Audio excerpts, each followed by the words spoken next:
Assalamualaikum warahmatullahi wabarakatuh. Selamat pagi, selamat siang, selamat sore, dan selamat malam. Tergantung kapan kalian nonton video ini ya guys. Perkenalkan, nama saya Hotamal Wananda Saputra dengan NIM D1A0206 dari kelas Hukum Pengadilan Tata Usaha Negara B1.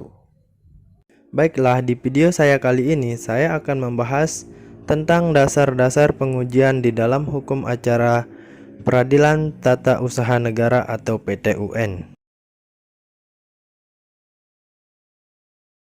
Dasar Hukum Pengadilan Tata Usaha Negara atau PT-UN terdiri dari 3 instrumen, yaitu Undang-Undang Nomor 5 Tahun 1986,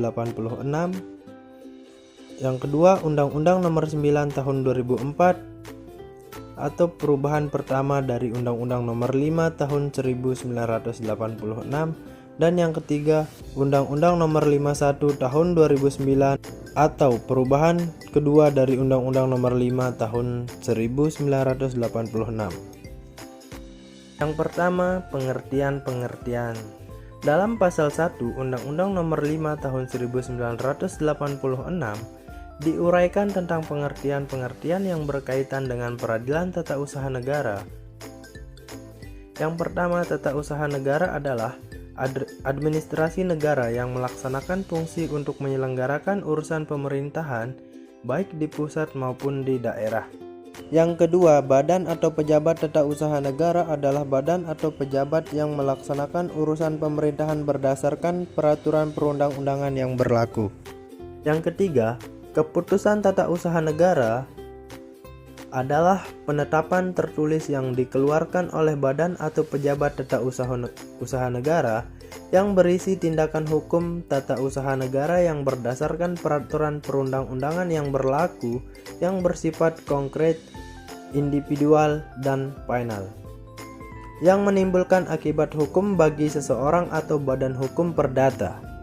Dan yang keempat, sengketa tata usaha negara adalah sengketa yang timbul dalam bidang tata usaha negara antara orang atau badan hukum perdata dengan badan atau pejabat tata usaha negara, baik di pusat maupun di daerah, sebagai akibat dikeluarkannya keputusan tata usaha negara, termasuk sengketa pegawaian berdasarkan peraturan perundang-undangan yang berlaku. Selanjutnya, subjek. Yang menjadi subjek di peradilan tata usaha negara adalah seseorang atau badan hukum perdata sebagai penggugat dan badan atau pejabat tata usaha negara sebagai tergugat. Dan objek.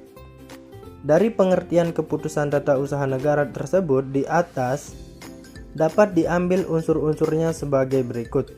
Yang pertama, penetapan tertulis. Yang kedua, dikeluarkan oleh badan atau pejabat tata usaha negara. Yang ketiga, berisi tindakan hukum tata usaha negara. Yang keempat, berdasarkan peraturan perundang-undangan yang berlaku. Yang kelima, bersifat konkret, individual, dan final. Dan yang keenam, menimbulkan akibat hukum bagi seseorang atau badan hukum perdata. Dan yang terakhir, dasar pengujian keputusan tata usaha negara.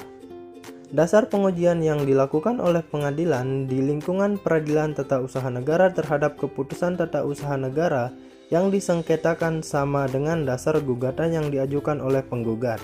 Menurut pasal 53 ayat 2 Undang-Undang Nomor 9 Tahun 2004 ditentukan alasan-alasan yang dapat digunakan dalam gugatan, yaitu yang pertama, keputusan tata usaha negara yang digugat itu bertentangan dengan peraturan perundang-undangan yang berlaku. Dan yang terakhir, yang kedua, keputusan tata usaha negara yang digugat itu bertentangan dengan asas-asas hukum pemerintahan yang baik.